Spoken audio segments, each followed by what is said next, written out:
রাজধানীর মতিঝিলের শাপলা চত্বরে 2013 সালের 5 মে হেফাজতে ইসলামের সমাবেশ ঘিরে হত্যাযজ্ঞের ঘটনায় দায়ের করা মানবতা বিরোধী অপরাধের মামলায় সাবেক প্রধানমন্ত্রী শেখ হাসিনা সহ 41 জনের বিরুদ্ধে গ্রেফতারি পরোয়ানা জারি করেছে আন্তর্জাতিক অপরাধ ট্রাইব্যুনাল।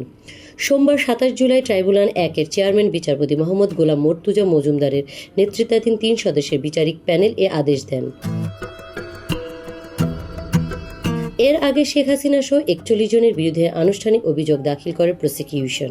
মামলার আসামিদের মধ্যে সাবেক মন্ত্রী, রাজনৈতিক নেতা, আইনশৃঙ্খলা বাহিনীর সাবেক ঊর্ধ্বতন কর্মকর্তা এবং কয়েকজন গণমাধ্যম কর্মীও রয়েছেন।